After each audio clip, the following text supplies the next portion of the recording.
এই দুনিয়ার মুসিবত, এই দুনিয়ার বিপদ কোনো বিপদ নয়। চক্ষু দুটো বন্ধ হওয়ার সাথে সাথে সব মুসিবত বিপদ শেষ। এত টাকার দরকার, এত সম্মানের দরকার, গাড়ি দরকার, বাড়ি দরকার, সম্পদ দরকার, বলেন তো চোখ বন্ধ হয়ে গেলে আর কিছুর দরকার হবে নাকি? আসল মুসিবত হলো কিয়ামতের ময়দানে। এমন মুসিবত, আল্লাহ তাআলা সেই মুসিবতের দিনের কথা কোরআনে বর্ণনা করেন। কেমন মুসিবতের দিন? আমার আগেও হযরত একটু টাচ দিয়ে গেছে যে বিবস্ত্র অবস্থায় মানুষ উঠবে, কেউ কারো দিকে তাকানোর বিষয়টা চিন্তাও করবে না। এই দুনিয়ায় যেই মানুষগুলো আমার আপনার আপন, মা বাবা, সন্তান সন্ততি, বন্ধু, যা বলেন না কেন, কিয়ামতের দিন কেউ আমার আপনার সামনে আসতে চাইবে না। আল্লাহ তাআলা কোরআনুল কারীমের মধ্যে বলেন, ইয়াউমা ইয়াফিরুল মারউ মিন আখিহি ওয়া উম্মিহি ওয়া আবিহি ওয়া সাহিবাতিহি ওয়া বানিহি লিকুল্লি ইমরিইম মিনহুম ইয়াউমাইযিন শা'নুন ইউগনি। আল্লাহ তাআলা বলেন, কিয়ামতের দিন ভাই ভাইয়ের থেকে পলায়ন করবে। ওয়া উম্মিহি ওয়া আবিহি, পিতামাতার থেকে পলায়ন করবে। ওয়া সাহিবাতিহি ওয়া বানিহি, স্ত্রী সন্তানদের থেকে পলায়ন করবে। সেই দিন প্রত্যেকটা মানুষ নিজের চিন্তায় বিভোর থাকবে, চিন্তিত থাকবে। আমার আপনার নবীজিও ওই দিন চিন্তিত থাকবেন, তবে সবাই নিজের জন্য চিন্তিত থাকবে, আর আমার আপনার নবী তার উম্মতের জন্য চিন্তিত থাকবে। লাকাদ মান্নাল্লাহু আলাল মুমিনিনা ইয বা'আসা ফীহিম রাসূলাম মিন আনফুসিহিম। আল্লাহ তাআলা বলেন, মুমিনদের উপর আল্লাহ তাআলার বিশেষ অনুগ্রহ। ইয বা'আসা ফীহিম রাসূলাম মিন আনফুসিহিম, যে তিনি তাদের মধ্য থেকে তাদের জন্য একজন রাসূল প্রেরণ করেছেন। তাহলে মুমিনদের মধ্য থেকে মুমিনদের জন্য একজন রাসূল প্রেরণ করেছেন, এটা মুমিনদের জন্য বিশেষ এক অনুগ্রহ। কেন বিশেষ অনুগ্রহ? আমি ওই দিকে আর যাব না। আল্লাহ তাআলা বললেন, মুমিনদের জন্য এই রাসূল, এই নবী হলেন বিশেষ অনুগ্রহ, তবে তিনি গোটা সৃষ্টি জগতের জন্যই রহমত। তবে মুমিনদের জন্য তিনি স্পেশালিটি, স্পেশাল অনুগ্রহ। আল্লাহ তাআলা এই জন্য কোরআনুল কারীমের আরেক জায়গায় বলেন, ওয়ামা আরসালনাকা ইল্লা রাহমাতাল লিল আলামিন। আল্লাহ তাআলা বলেন, আমি আপনাকে জগৎ সমূহের জন্য রহমত হিসাবে প্রেরণ করেছি। আলম এক বচন, আলামিন বহু বচন, তার মানে জগৎ একটা নয়, বহু জগতের স্রষ্টা হলেন আল্লাহ। আল্লাহ তাআলা বহু জগৎ সৃষ্টি করেছেন। আল্লাহ তাআলা যত জগৎ সৃষ্টি করেছেন সব জগতের জন্য হলেন রহমত। মুহাম্মাদুর রাসূলুল্লাহ সাল্লাল্লাহু আলাইহি ওয়াসাল্লাম। আবার পবিত্র কোরআনুল কারীমের সর্বপ্রথম সূরা, সবচাইতে যেই সূরার তিলাওয়াত বেশি হয়, প্রতি ওয়াক্তের প্রতি রাকাত নামাজে সূরা ফাতিহা লাগে। তবে ইমামের পেছনে যখন নামাজ পড়ি, ইমামের কেরাত, মুসল্লির কেরাত ইমাম পড়ে, একা যখন পড়ি প্রত্যেক রাকাতে নিজে সূরা ফাতিহা পড়ি। সূরা ফাতিহার শুরুতেই আমরা বলি আলহামদুলিল্লাহি রাব্বিল আলামিন। সূরা ফাতিহার শুরুতেই বলি আলহামদুলিল্লাহ, সকল প্রশংসা আল্লাহর জন্য। কে আল্লাহ? একটু বিশ্লেষণ করে আল্লাহই জবাব দেন, সকল প্রশংসা আল্লাহর জন্য, যিনি জগৎ সমূহের রব। যত জগৎ আছে সব জগতের প্রতিপালক রব হলেন আল্লাহ, আর যত জগৎ আছে সব জগতের রহমত হলেন মুহাম্মাদুর রাসূলুল্লাহ। গোটা কুল কায়নাতের সৃষ্টি জগতের এমন একটা ইঞ্চি জায়গাও নাই যেই জায়গার রব আল্লাহ তাআলা নয়। আছে এরকম একটা জায়গা যে আপনাদের এলাকায় 1 ইঞ্চি জায়গা আছে, এই ইঞ্চি জায়গার মালিক আল্লাহ না? এরকম আছে?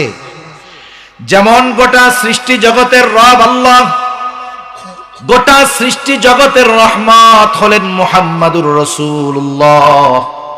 এই জন্য নবী রহমাতুল লিল আলামিন হওয়ার কারণে গোটা সৃষ্টি জগতের সব সৃষ্টি উপকৃত হয়। কাফেররাও নবীজির কারণে উপকৃত হয়েছে।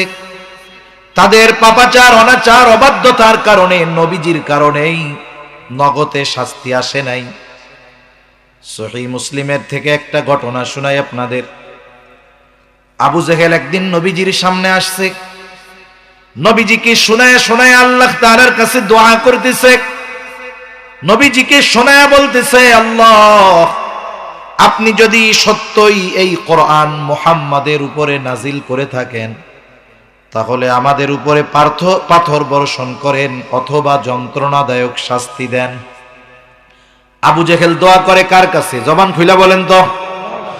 আল্লাহ তাআলার কাছে দোয়া করে, বলে, আল্লাহ, আপনি যদি সত্যই কোরআন মুহাম্মাদের উপরে নাজিল করে থাকেন, তাহলে আমাদের উপরে পাথর বর্ষণ করেন অথবা যন্ত্রণাদায়ক শাস্তি দেন।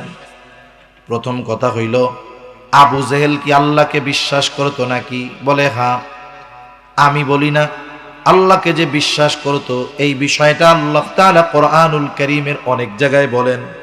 আল্লাহ তাআলা বলেন, ওয়ালা ইন সাআলতাহুম মান খালাকাস সামাওয়াতি ওয়াল আরদা লা ইয়াকুলুন্নাল্লাহ।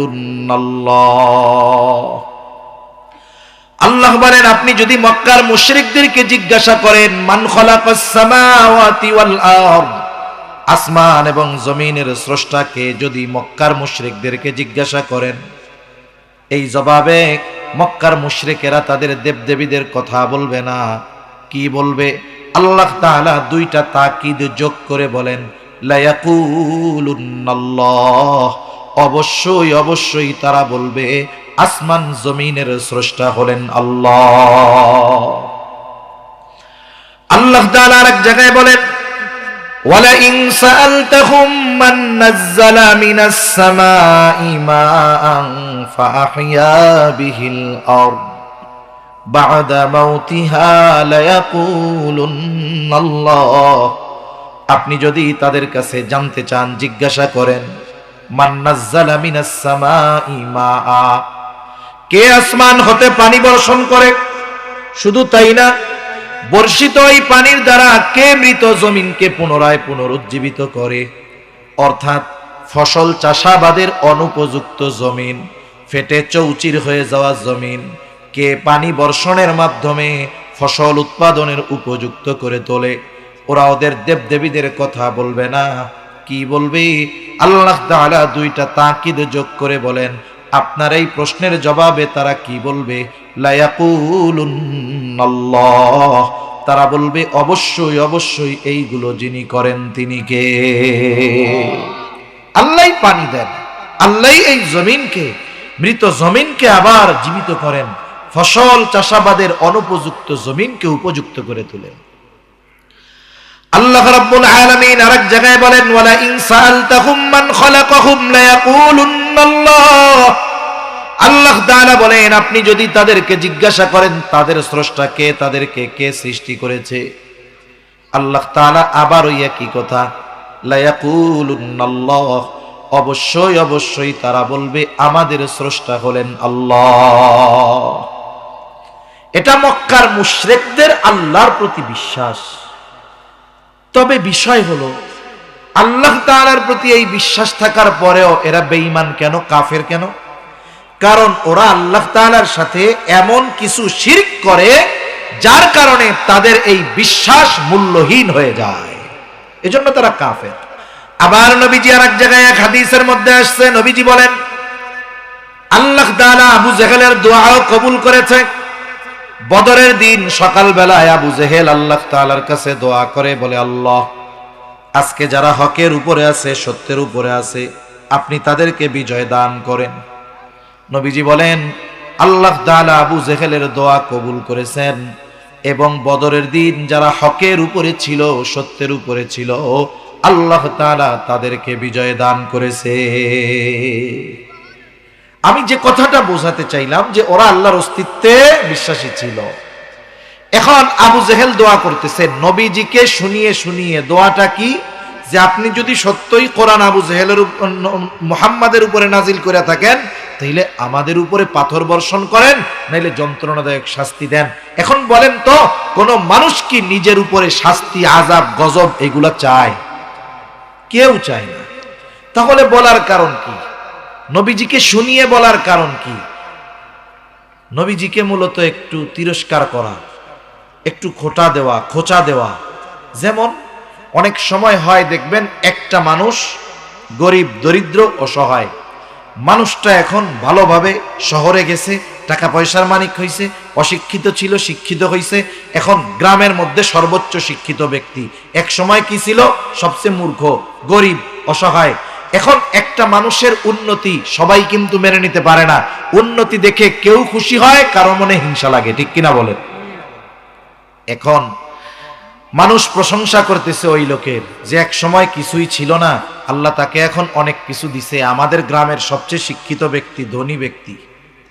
ওই ব্যক্তি এক সময় আর এক বাড়িতে কাম করত, যার বাড়িতে কাজ করত সে দূরে দূরে দাঁড়ায় শুনতেছে যে মানুষ ওই লোকের প্রশংসা করতেছে, যেই লোক তার বাড়িতে কাজ করত। এটা এখন আর তার ভাল লাগতেছে না। আগে সে সম্পদশালী ছিল, এখন তার প্রশংসা করতেছে। এখন মানুষের কাছে গিয়া বলে, তোমরা কার কথা কইতেছ? কে এত টাকাওয়ালা হইছে? কে এত শিক্ষিত হইছে? বলে অমক, ওই ব্যক্তি। এখন মানুষ অনেক সময় কয় না, অমকে এরকম হইছে, ওরে আল্লাহ, এই খবর শোনার আগে আমি মরলাম না কেন? এরকম বলার লোক তো আলহামদুলিল্লাহ আপনাদের এদিকে নাই, আছে? এখন বলেন তো, ওই যে বলল যে এই খবর শোনার আগে আমি মরলাম না কেন, আজরাইল যদি তখন এসে বলে মরতে মন চাই, চলো, কি বলবে?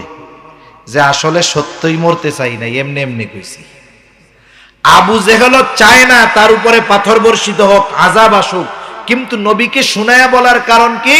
নবীকে একটু কষ্ট দিতে চায়। কেমন যেন আল্লাহর কাছে বলে, আল্লাহ, আমি হইলাম এই এলাকার সবচাইতে বড় নেতা, আমার টাকা পয়সার অভাব নাই, লোকবলের অভাব নাই, আর আপনি কোরআন নাজিল করছেন ওর উপরে, এইটা হওয়ার আগে আমি মরলাম নাকি? মূলত কি? নবীজিকে ছোট করতে চায়। নবীজিও বুঝে এইটা, নবীজিকে উদ্দেশ্য করে বলতেছে। আল্লাহর হাবিবকে এমন কথা বলছে, আল্লাহ তাআলা সাথে সাথে নবীজির জবান দিয়া ওহী পাঠায়া দিছে। কেমন যেন আল্লাহ তাআলা বলেন, ও আবু জেহেল রে, তুমি যেটা চেয়েছো তুমি সেটারই উপযুক্ত, তুমি আযাব পাওয়ারই উপযুক্ত। তবে কেন তোমারে আমি আযাব দেই না শোনো। আল্লাহ তাআলা আমার আপনার নবীর জবান দিয়ে বের করেন, নবীকেও বলেন, ও আমার হাবিব, ওরা আপনার সাথে যেমন আচরণ করে, যা বলে, তাতে শাস্তির উপযুক্ত, তবে কেন আমি শাস্তি দেই না। আল্লাহ তাআলা কোরআনুল কারীমের মধ্যে বলেন, ওয়ামা কানাল্লাহু লিয়ুআযযিবাহুম ওয়া আনতা ফীহিম। আল্লাহ তাআলা বলেন, আপনি যতক্ষণ তাদের মধ্যে আছেন, আপনি তো রহমাতুল লিল আলামিন। যেই জায়গায় রহমত আছে ওই জায়গায় আমি আল্লাহ আযাব দেই কেমনে? শুধুমাত্র আপনি তাদের মধ্যে থাকার কারণে আমি আল্লাহ আপনার সম্মানার্থে তাদের আযাব দেই না। তাহলে এমন আচরণের কারণেও কাফেররা নবীজির জন্য বেঁচে গেছে।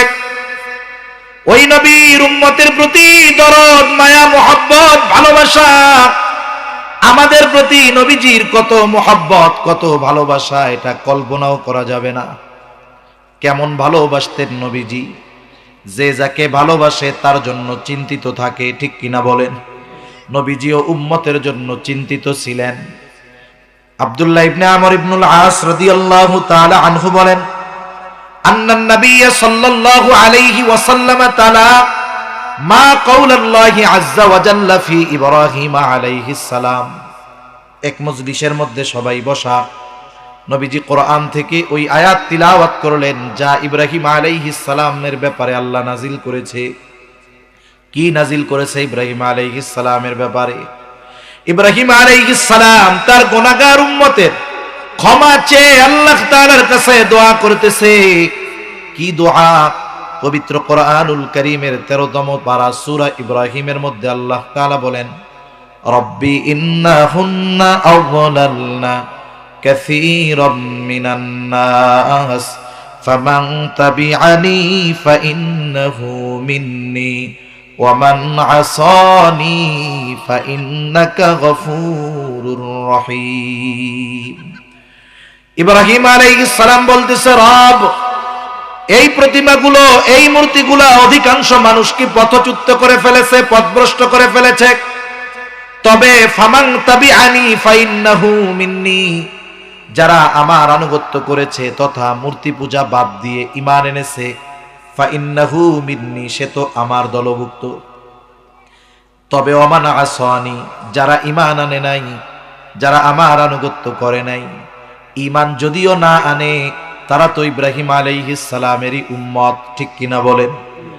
নবীজির নবুয়তির পর থেকে নিয়ে কিয়ামত পর্যন্ত এই পৃথিবীতে যত মানুষ আসবে, হোক সে মুমিন হোক সে কাফের, সকলেই নবীজির উম্মত।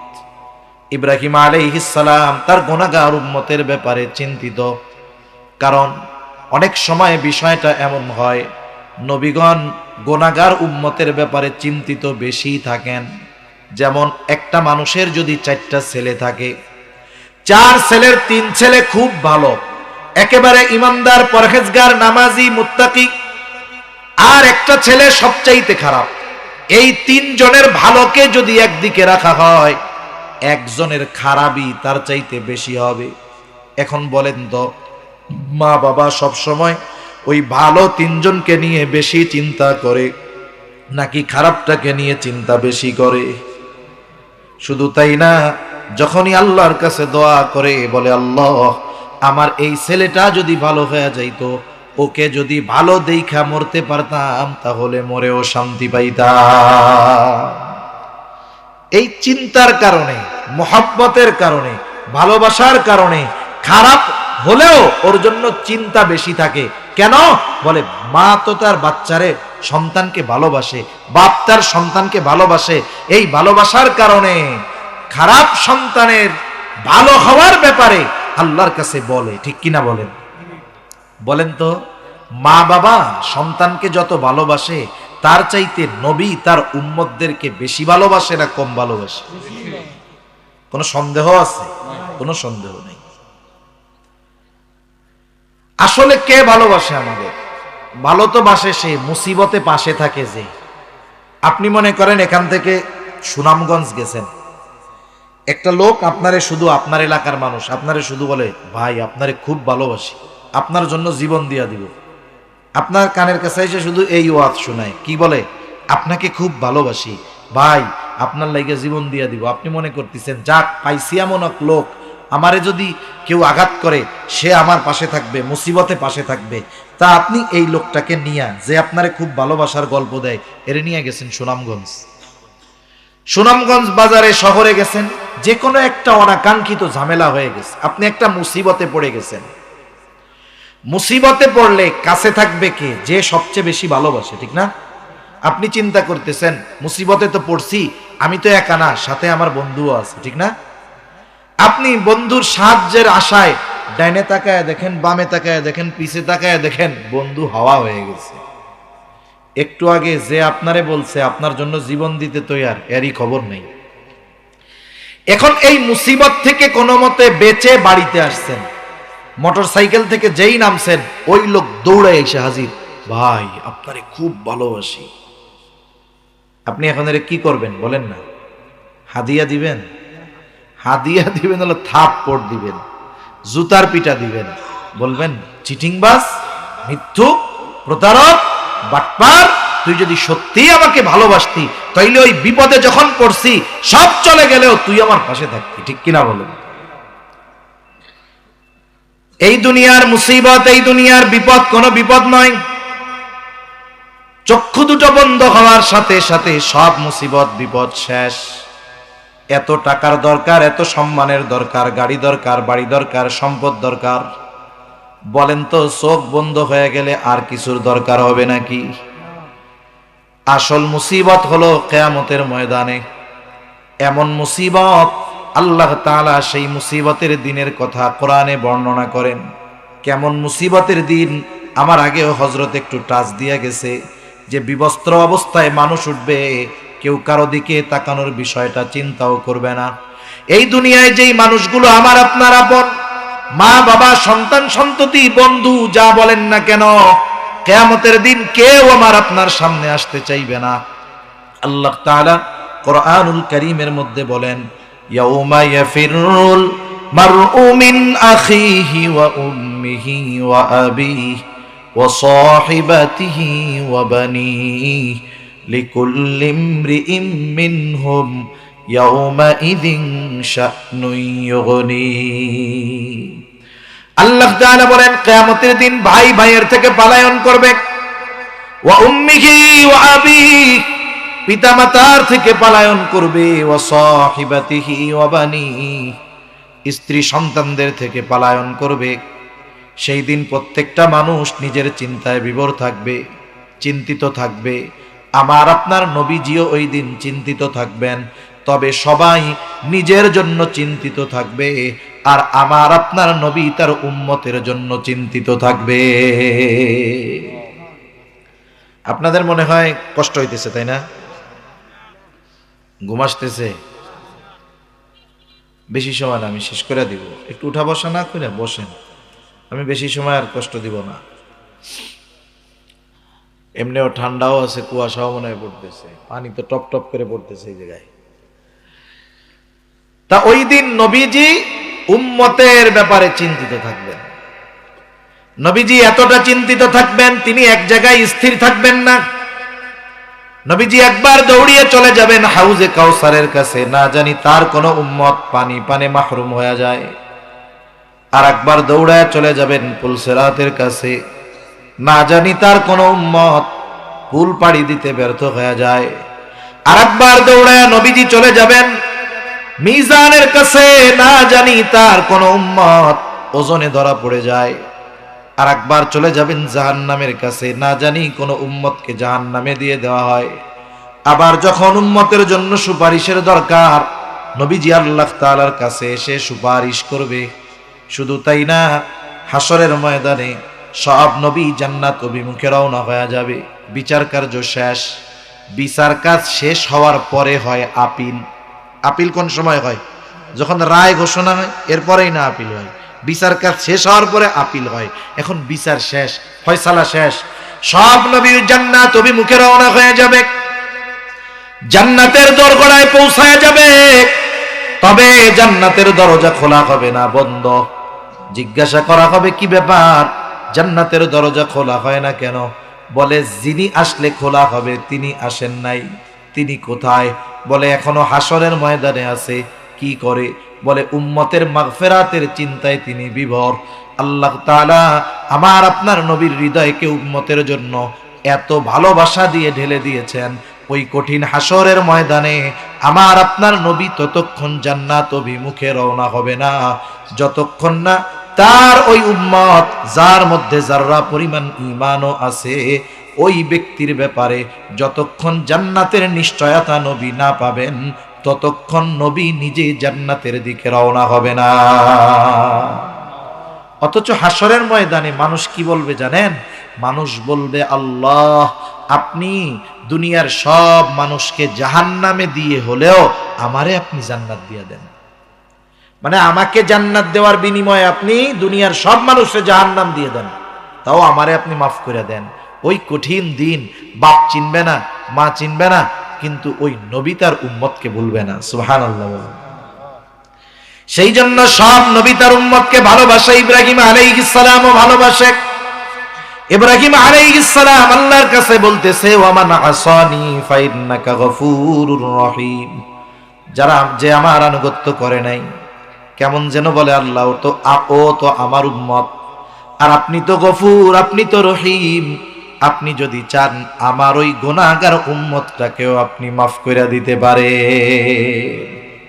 মূলত মাফ চাইতেছে উম্মতের জন্য। وقال عيسى عليه السلام إن تعذبهم فإنهم عبادك وإن تغفر لهم فإنك أنت العزيز الحكيم। ঈসা আলাইহিস সালাম আল্লাহর কাছে বলে, ইন তুআযিবুহুম ফাইন্নাহুম ইবাদুক, আয় আল্লাহ, আপনি যদি তাদেরকে শাস্তি দেন তারা তো আপনারই বান্দা, ওয়া ইন তাগফির লাহুম, আর যদি আপনি তাদেরকে মাফ করে দেন, ফা ইন্নাকা আনতাল আজিজ, আপনি হলেন মহাপরাক্রমশালী, আপনি হলেন হাকিম, মহাপ্রজ্ঞাময়। তার মানে ঈসা আলাইহিস সালামও কেমন যেন বলে, আল্লাহ আপনি যেহেতু মহাপরাক্রমশালী, আপনার গুনাহগার বান্দা আমার উম্মত গুলারে যদি আপনি মাফ করে দেন, কেউ আপনার কাছে জবাবদিহিতা চাইবে না। আয় আল্লাহ, আপনি আমার গুনাহগার উম্মত আপনার বান্দা গুলারে মাফ করে দেন। মূলত ঈসা আলাইহিস সালাম ও তার গুনাহগার উম্মতের জন্য আল্লাহর কাছে মাফ চাইতেছে। নবীজি এই দুই আয়াত তিলাওয়াত করছেন। যখন তিনি দুই নবীর তার গুনাহগার উম্মতের ব্যাপারে দোয়া এই আয়াতগুলো তিলাওয়াত করলেন, এইবার নবীজির অন্তরের মধ্যে তার গুনাহগার উম্মতের মোহাব্বত, ভালোবাসা, দরদ উতলায়া উঠল। নবীজি কি করবেন, কি করলেন? বর্ণনাকারী বলেন, ফারাফা ইয়াদাইহি, দুই হাত তিনি উঁচু করলেন। ওয়া ক্বালা আল্লাহুম্মা উম্মতি উম্মতি, দুই হাত উঁচু করে বলতে লাগলেন, আল্লাহ আমার উম্মত আমার উম্মত। অবাকা, সাথে সাথে দু চোখ দিয়ে অঝর ঝরায় পানি পড়তেছে, কান্না করতেছে। তাহলে আল্লাহর নবী কান্না করেন আর বলেন, আল্লাহ আমার উম্মত আমার উম্মত আমার উম্মত, আর কিছু বলেন না। কিন্তু কি বলতে চান? দুনিয়ার কেউ জানুক আর না জানুক, বুঝুক আর না বুঝুক, যিনি জানেন যিনি বোঝেন তিনি কে? আল্লাহ তাআলা জিবরাইল আলাইহিস সালামকে বলে, জিবরাইল যাও মুহাম্মাদের কান্নার কারণ জিজ্ঞাসা করো। জিবরাইল চলে আসছে, বলে কেন কান্না করেন?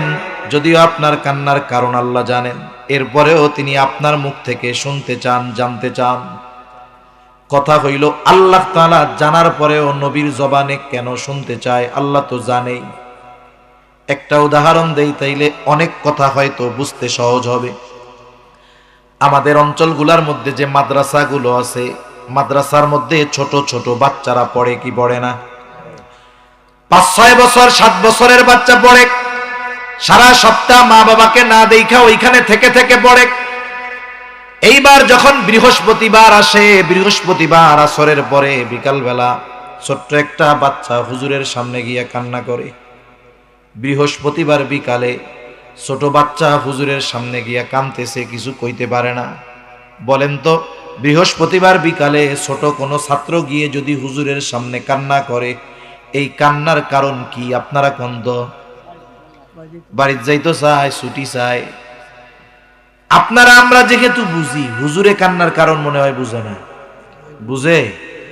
হুজুর আরো ভালো বুঝে, কিন্তু কিছু বলে না, উল্টা জিজ্ঞাসা করে কান্না করো কেন? এইবার ওই বাচ্চাটার কান্নার গতি আরো বাড়ে। হুজুর বলে, যতই কান্না করো লাভ নাই, কি জন্য কান্না করতেছ ওইটা আগে মুখ দিয়া কও। এইবার ছোট বাচ্চা কান্না জড়িত কণ্ঠে বলে, হুজুর আমার মায়ের জন্য আমার বুকটা পুড়তেছে, কলিজাটা পুড়তেছে, একটু ছোট বোনটারে দেখতে মন চায়, একটু বাড়িতে যাইতে মন চায়, এই জন্য কাঁদতেছি, ছুটি দেন। এইবার হুজুর একটা হাসি দিয়া বলে, ঠিক আছে যাও, আগামীকাল সন্ধ্যার আগে আবার চলে আসবা। এখন কথা হলো, এই ছেলেটার কান্নার কারণ হুজুর জানার পরেও বোঝার পরেও কেন এর মুখ দিয়ে শুনতে চায়? বলে এই জায়গায় ওস্তাদ ছাত্রের একটা মহব্বত, ভালোবাসা কাজ করে। আল্লাহ তাআলা সব জানার পরেও কেন নবীজির জবান দিয়ে শুনতে চায়? কারণ এখানেও আমার আপনার নবীর প্রতি আল্লাহ তাআলার ভালোবাসা, মহব্বতের বহির প্রকাশ। এই জন্য আল্লাহ তাআলা আমার আপনার নবীর জবান দিয়ে শুনতে চায়। এইবার জিবরাইল আমিনকে পেয়ে আমার আপনার নবী প্রাণ খুলে উম্মতের ব্যাপারে সব বললেন। জিবরাইল আলাইহিস সালামও গিয়া আল্লাহর কাছে বললেন। আল্লাহ তাআলা বলেন, জিবরাইল যাও মুহাম্মদকে গিয়ে বলে দাও, আমি অচিরেই তাকে তার উম্মতের ব্যাপারে সন্তুষ্ট করব, আমি তাকে তার উম্মতের ব্যাপারে অসন্তুষ্ট করব না। অনেকগুলো হাদিস, এই ভালোবাসার হাদিস বলা যাবে, আমি বেশি লম্বা করব না বিধায় সংক্ষিপ্ত সারে বলি। দুনিয়ার সব হাদিস ঘটনা একদিকে রাখেন, কিছু কিছু সময় আছে, কিছু কিছু কথা এক ব্যক্তির কথা হাজার ব্যক্তির কথার চাইতে মর্যাদাপূর্ণ হয়, বিশ্বাসযোগ্য হয়, ঠিক কিনা বলেন? আমার আপনার নবী যে আমাকে আপনাকে ভালোবাসে, নবী যে তার উম্মতকে ভালোবাসে, দুনিয়ার মানুষের কথা বাদ দেন, এই ভালোবাসার সাক্ষ্য আল্লাহ তাআলা কোরআনুল কারীমের মধ্যে ওহী নাজিল করে জানায়া দিয়েছে। নবীজি আমাদের কত ভালোবাসে, এই ভালোবাসার খবর আমাদের দিছেন কে? আল্লাহ তাআলা সেই কথাই বলেন, লাকাদ জাআকুম রাসূলুম মিন আনফুসিকুম আজিজুন আলাইহি মা আনিতুম হারিসুন আলাইকুম বিল মুমিনিনা রাউফুর রহিম। আল্লাহ তাআলা বলেন, লাকাদ জাআকুম রাসূলুম মিন আনফুসিকুম, তোমাদের মধ্য থেকে তোমাদের জন্য এমন একজন রাসূলের আগমন ঘটেছে। এই রাসূলের কোয়ালিটি কি? এই রাসূল কেমন? আল্লাহ তাআলা আমাদেরকে বলতেছেন, তোমাদের মধ্য থেকে তোমাদের জন্য এমন একজন রাসূলের আগমন ঘটেছে। এই রাসূল কেমন তোমাদের জন্য? এক নাম্বার, আল্লাহ তাআলা বলেন, আজিজুন আলাইহি মা আনিতুম, তোমাদের জন্য যেই বিষয়টা কষ্টের সেটা তার জন্য কষ্টকর। মানে উম্মত যেটাতে কষ্ট পায়, নবীজিও সেটাতে কি পায়? কষ্ট পায়। বলে সমব্যথী, সমব্যথী। আমার কষ্টটা আরেকজন অনুভব করে। কেন করে? একজন কষ্ট পাইলে আরেকজন কেন করে? এটা কিভাবে সম্ভব? আমি একটা উদাহরণ দেই, তাইলে বুঝতে সহজ হবে আশা করি। কষ্ট হয় না তো আপনাদের? এক লোকের একটা বাচ্চা আছে, 3 বছর 2.5 বছর বয়স। বাচ্চা যখন একবারে ছোট থাকে, বিছানায় পড়ে থাকে, 2-3 মাস বয়স, সন্তান হিসাবে তার প্রতি বাবা মার মহব্বত আছে না নাই? কিন্তু যখন একটু বড় হয়, বুলি ফুটে, মুখ ফুটে, মা মা ডাকে, আব্বু আব্বু ডাকে, বলেন তো ওই ছোটবেলার চাইতে এই বাচ্চার প্রতি এখন মহব্বত বাড়ে না কমে? অনেক বাড়ে, অনেক। এখন এক মা বাবা আপনাদের অঞ্চলেই ধরেন, ওই বাচ্চাটার বয়স 2 বছর 2.5 বছর 3 বছর, হঠাৎ করে গভীর রাতে বাচ্চাটা প্রচন্ড জ্বরাক্রান্ত হয়ে গেল। এত জ্বর, গায়ে হাত দিলে মনে হয় পুড়ে যাবে হাত, চোখ দুটো জ্বরের যন্ত্রণায় ছলছল করতেছে, কেমন যেন ফেটে বের হয়ে যাবে। কষ্টে তার চোখ দিয়ে পানি পড়তেছে। 2-2.5 বছর বয়স, শরীরটা জ্বরে থরথর করে কাঁপতেছে। সাথে সাথে কষ্টের তীব্রতায় মুখ দিয়ে আহ আহ শব্দ বের হইতেছে। ছোট বাচ্চা, এই গভীর রাত, ডাক্তারের কাছে নিয়ে যাওয়ার কোনো উপায় নাই। ওষুধ খাওয়াবে, ফার্মেসিও নাই, হসপিটালে নিবে যাবার ব্যবস্থাও নাই। ওই বাচ্চাটার প্রচন্ড কষ্ট হয়। ওই বাচ্চার পাশে তার মা বাবা বসা আছে, দেখতেছে বাচ্চার ওই অবস্থা। আপনারা যারা বুঝবেন তারা বুঝবেন। বলেন তো, ওই বাচ্চাটা জ্বরাক্রান্ত হয়ে যেমন কষ্ট পায়, ওই বাচ্চার মা বাবা বাচ্চার চাইতে কষ্ট বেশি পায় নাকি কম পায়? নিঃসন্দেহে বেশি পায়। এটা পাওয়ার কারণ কি? আরেকজনের বাচ্চার এই অসুস্থতা আমাকে আপনাকে ওই কষ্ট তো দিবে না, কিন্তু ওই মা বাবার লাগে কেন? বলে এটারও কারণ মহব্বত। কি বলেন? ভালোবাসা। সন্তানের কষ্ট মা বাবার সহ্য হয় না, কারণে সন্তানের কষ্টটা মা বাবা অনুভব করে। আমি আগেই বলেছি, বলেন তো আমাকে আপনাকে মা বাবার চাইতে নবী বেশি ভালোবাসে না কম ভালোবাসে? তাইলে সন্তান কষ্ট পাইলে যদি মা বাবা কষ্ট পায়, উম্মত কষ্ট পাইলে নবীজি কষ্ট পাবে না? এজন্য আল্লাহ তাআলা বলেন, আজিজুন আলাইহি মা আনিতুম, এরপরে বলেন হারিসুন আলাইকুম, তিনি তোমাদের জন্য কল্যাণকামী। নবীজি সর্বদা সব সময় উম্মতের কল্যাণের ব্যাপারে চিন্তা করতেন, যেটাতে উম্মতের কল্যাণ সেটাই করতেন। আল্লাহ তাআলা রাসূল আকরাম সাল্লাল্লাহু আলাইহি ওয়াসাল্লাম বলেন, আল্লাহ তাআলা প্রত্যেকটা নবীকে তার উম্মতের ব্যাপারে বিশেষ একটা দোয়া করার সুযোগ দিয়েছে, এবং এই দোয়া কবুল করার প্রতিশ্রুতি আল্লাহ তাআলা দিয়েছে। সব নবী তার উম্মতের ব্যাপারে ওই দোয়াটা দুনিয়ায় করে ফেলছে। নবীজি বলেন, আমি এটাকে সংরক্ষণ করে রাখছি। কেন? বলে কিয়ামতের দিন ওই দোয়াটাকে আমি আমার উম্মতের জন্য সুপারিশ হিসাবে ব্যবহার করব। শুরুতে আরেকটা কথা বলছি, মনে আছে কিনা জানি না। আসলে বিষয় হলো, যারা আলোচনা করে, ওয়াজ নসিহত করে, এক একজনের বলার তর্জ ধরন এক এক রকম। অনেক সময় দেখা যায় একজন সামনে আসতেছে যেটা বলতেছে, আবার অনেকে আছে যে তার পিছের আলোচনা মনে না রাখলে, খেয়াল না করলে পরবর্তীটা বোঝা কঠিন হয়ে যায়।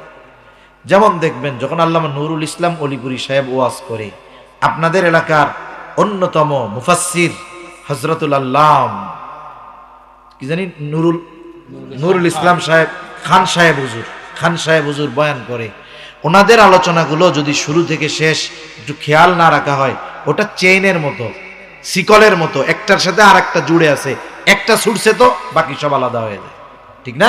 এজন্য পিছের কথাগুলো খেয়াল রাখতে হয়, তাহলে পরবর্তীটা বুঝতে সহজ হয়। আল্লাহ তাআলা প্রথমে বললেন তিনি হলেন আজিজুন আলাইহি মা আনিতুম হারিসুন আলাইকুম। নবী এমন নবী তোমাদের জন্য সমব্যথী, তোমাদের কল্যাণকামী। তবে এটা সবার জন্য। নবী মুমিনেরও কল্যাণ চান, তার উম্মত যে কাফের তারও কল্যাণ চান। নবীজি তার উম্মত ইমানদারটাও যদি জাহান্নামে যায় পাপের কারণে কষ্ট পাবেন, আর যেটা কাফের হয়ে জাহান্নামে যাবে ওটার জন্য কষ্ট পান, ঠিক কিনা বলেন? এটা তো সবার জন্য হইল আমভাবে, তাহলে স্পেশাল ভাবে মুমিন উম্মতের জন্য নবী কেমন? কারণ আল্লাহ তাআলা শুরুতে বলছে লাকাদ মান্নাল্লাহু আলাল মুমিনিন, মুমিনদের জন্য আল্লাহ তাআলার বিশেষ অনুগ্রহ যে তিনি তাদের মধ্য থেকে তাদের জন্য একজন রাসূল প্রেরণ করেছেন। তাহলে বোঝা গেল মুমিনদের জন্য নবী স্পেশাল কিছু, মুমিনদের জন্য নবী স্পেশাল কিছু। মুমিনদের জন্য একটা কষ্ট সবাই যদি পায়, এটা সবাই মানুষ হিসাবে খারাপ লাগবে, কিন্তু যখন সন্তান কষ্ট পাবে, অন্যদের কষ্ট পাওয়ায় যতটুকু খারাপ লাগছে, নিজের ছেলেটা পাইলে কষ্ট কম লাগবে না বেশি লাগবে? যারা ঈমান এনেছে তারা তো স্পেশাল উম্মত। এই জন্য স্পেশাল উম্মতের প্রতি নবীজি কেমন? আল্লাহ তাআলা বলেন বিল মুমিনিনা রাউফুর রহিম।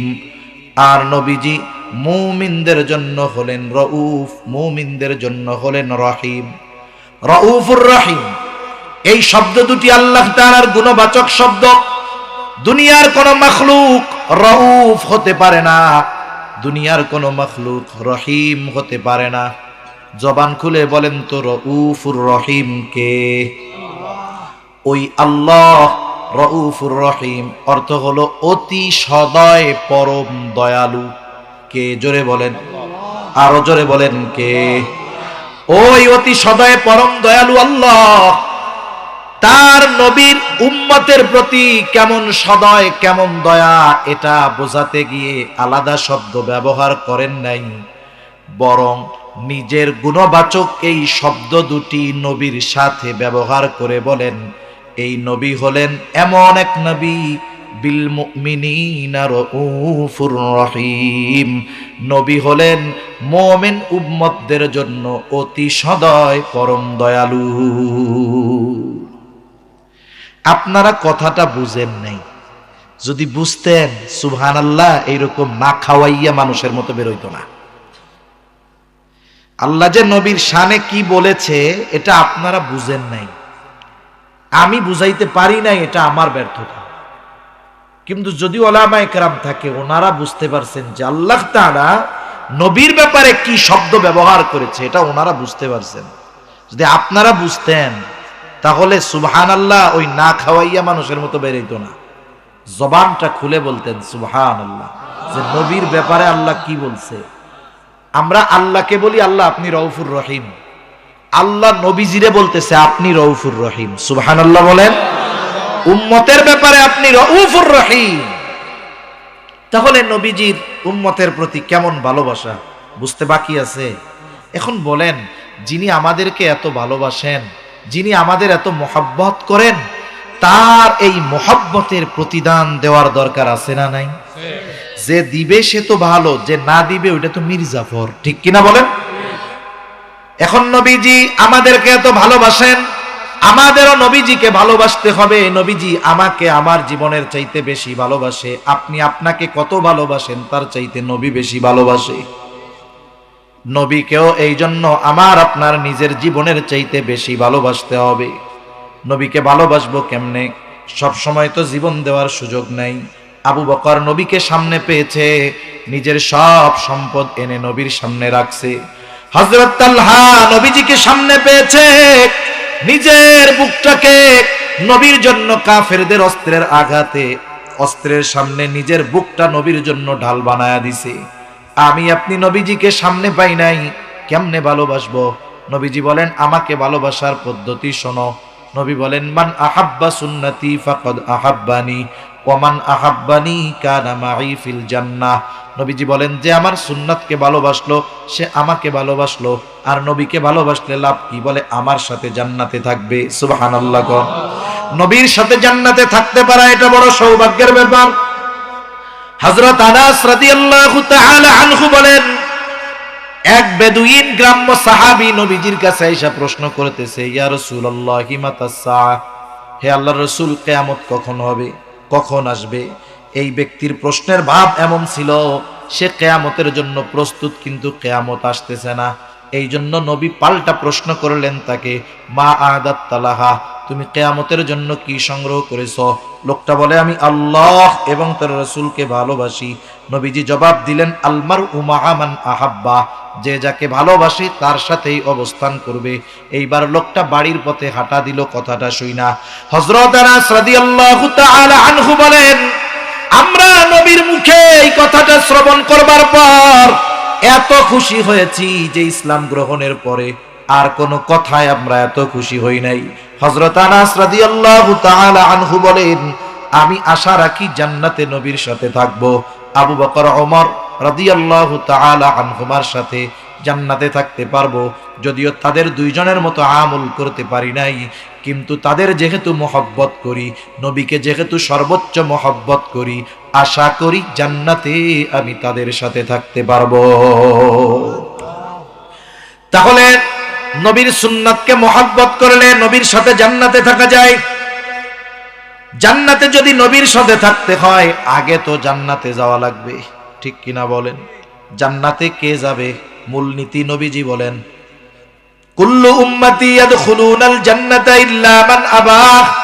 নবীজি বলেন আমার সব উম্মত জান্নাতে প্রবেশ করবে আবা উম্মত ছাড়া। জিজ্ঞাসা করা হলো আবা উম্মত কারা? নবীজি বললেন মান আতাআনি দাখালাল জান্নাহ ওয়া মান আসানি ফাকাদ আবা। নবীজি বলেন আমার আনুগত্য যে করেছে সে জান্নাতে যাবে, আর আনুগত্য যে করে নাই আবা উম্মত সে জাহান্নামে যাবে। এই দুই হাদিসের সমন্বয় হলো যেই ব্যক্তি নবীর সুন্নতকে মহব্বতের সাথে অনুসরণ করবে, নবী বলেন সে জান্নাতে যাবে, শুধু যাবে তা নয় আমার সাথে জান্নাতে থাকবে। তাহলে নবীর সাথে জান্নাতে যদি থাকতে হয়, নবীর ভালোবাসার প্রমাণ যদি দিতে হয়, তাহলে নবীর সুন্নাতকে মহব্বতের সাথে অনুসরণ করতে হবে, ঠিক কিনা বলেন? সর্বশেষ কথা একটা বলি, দুনিয়ার হায়াতটা সুন্নাতের সাথে অতিবাহিত করার দরকার, নাইলে কি হবে জানেননি? আপনাদের এলাকায় লোকজন মারা যায় না? লোকজন মারা যায়, মারা গেলে তাকে যখন দাফন দেওয়া হয়, তাকে যখন গোসল দেওয়া হয়, কাফন পরানো হয়, এরপরে জানাজা দেওয়া হয়, এরপরে লাশটা খাটিয়ায় নিয়ে কবরের পাশে নিয়ে যাওয়া হয়। কবরের পাশে গিয়া দুইজন কবরে নামে, দুইজন উপর থেকে নামায়া দেয়। এই লাশটা যখন কবরের মধ্যে রাখা হয় এই সময় একটা দোয়া পড়ে, বলে কি দোয়া? বিসমিল্লাহি ওয়া আলা মিল্লাতি রাসূলিল্লাহ। কম বেশি সকলের জানা আছে, ঠিক কিনা গণ? এই দোয়ার মধ্যে কি বলে? মূলত এই দোয়ার মধ্যে ওই ব্যক্তির ব্যাপারে আল্লাহকে বলা হয়, আল্লাহ আপনার নামে এমন একজন ব্যক্তিকে এখন কবরে রাখতেছি যার গোটা জীবন সুন্নতের উপরে চলেছে, যে মরার সময় সুন্নাতের উপরে ছিল, এখন তাকে যখন কবরস্থ করতেছি সুন্নাতের উপরে আছে। কত সুন্দর কথা! দেখা গেল এই দোয়া পড়ে যাকে কবরে রাখা হলো জীবনে সুন্নতের দ্বারের কাছে যায় নাই। না তার মুখে সুন্নত ছিল, না তার চুলে সুন্নত ছিল, না তার কর্মে সুন্নত ছিল, না তার লেবাসে সুন্নত ছিল। এখন বলেন তো ওই ব্যক্তির ব্যাপারে যদি এই দোয়া পড়ে কবরে রাখা হয়, ওই ব্যক্তির ব্যাপারে এই দোয়া এই কথাটা সত্য হবে নাকি মিথ্যা হবে।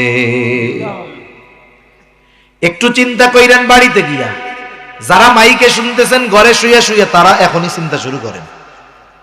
কি চিন্তা করবেন? চিন্তা কইরেন মরণ কার কখন আসে বলা যায় না, ঠিক কিনা বলেন? এখান থেকে আমি আমার বাসায় ফিরে নাও যেতে পারি, এটাই বাস্তবতা। একটু চিন্তা কইরেন এইটা, যে আমি যদি এখন মারা যাই আমার ব্যাপারেও তো কবরে রাখার সময় ওই দোয়াটা বলবে, আমার ব্যাপারে ওই কথাটা ওই দোয়াটা সত্য হবে কিনা। যদি এখনই মইরা যাই, এখনই যদি আমার ব্যাপারে এই দোয়াটা সত্য হয় তাইলে আমি কামিয়াব। আর যদি কবরে রাখার সময় দোয়াটা আমার ব্যাপারে মিথ্যা হয়, একটু চিন্তা কইরেন কবরে রাখার পরে নতুন এক সফর। মানুষ মারা যাওয়ার মাধ্যমে সবকিছু শেষ হয়ে যায় না, বরং নতুন আর একটা শুরু হয়, ঠিক কিনা বলেন? অনন্তকালের সফর শুরু হবে। ওই সফরের প্রথম ঘাঁটি হইল কবর, ওই সফরের প্রথম ঘাঁটি হইল কবর। কবরে যেন আরামে থাকতে পারে এই জন্য হলো ওই কথাটা হলো সত্যায়ন, যে আল্লাহরে এমন এক বান্দাকে কবরে রাখতেছি যে নবীর রঙে রঙ্গিত। এখন দেখা গেল ওকে কবরে রাখার পরে আসলে ও নবীর সুন্নাতের সাথে কিছুই ছিল না। আমাদের বাংলাদেশেও দেখবেন সরকারি কাজকর্মের জন্য অনেক সময় সত্যায়ন লাগে, কি লাগে না? অনেকে সত্যায়ন করতে গিয়া নিজেই অফিসার হয়ে যায়। এখন যদি গভর্নমেন্টের লোক টের পায় যে এই সত্যায়ন ও নিজে কইরা অমকের নামে চালায়া দিছে, কঠিন শাস্তি হবে। কি হবে বলেন? কারণ এই সত্যায়নটা সত্য না মিথ্যা? এখন ওই যে ওর নামে সত্যায়ন কইরা কবরে রাখলো, আসলে সুন্নতের খবর নাই। কয় আল্লাহ সুন্নতের উপরে ছিল, সুন্নতের উপরে মরছে, এখনো আছে, আপনার নামে এই লোকটারে কবরে রাখলাম। তাহলে আমার আপনার অনন্তকালের সফরের প্রথম ঘাঁটি কবর। ওই কবরে রাখার সময় যেই দোয়াটা পড়া হবে, ওই দোয়াটার সাথে আমার ব্যক্তিত্বের সাথে, আমলের সাথে, সুরতের সাথে যদি মিল না থাকে, এর চাইতে দুর্ভাগ্যের আর কোনো কিছুই হতে পারে না। এজন্য জীবনটাকে এমন ভাবে সাজাবো, এমন ভাবে জীবনটাকে সাজাবো, যেখানেই থাকি না কেন, যেখানেই যাই না কেন, যখনই হোক না কেন, এখনই যদি মালাকুল মউত চলে আসে, মৃত্যু যদি হয়ে যায়, আমাকে কবরে রাখার সময় ওই দোয়াটা যেন আমার ব্যাপারে সত্য হয়। এভাবে যদি জীবন সাজাতে পারি, ওই জীবন তাহলে দুনিয়ায়ও কামিয়াব, আখিরাতেও কামিয়াব। আল্লাহ তাআলা আমাদের সকলকে নবীজির আমাদের প্রতি এই মহব্বতকে অনুধাবন করার তৌফিক দান করুন। সকলে বলি আমিন। নবীর এই মহব্বতের মর্যাদা সম্মান রক্ষার্থে আমাদেরকেও যেই কর্মগুলো করলে নবীকে ভালোবাসা হবে, সেই কর্মগুলো যথাযথভাবে করার তৌফিক আল্লাহ দান করেন। সকলে বলি আমিন। ওয়া আখিরু দাওয়ানা আনিল হামদুলিল্লাহি রাব্বিল আলামিন।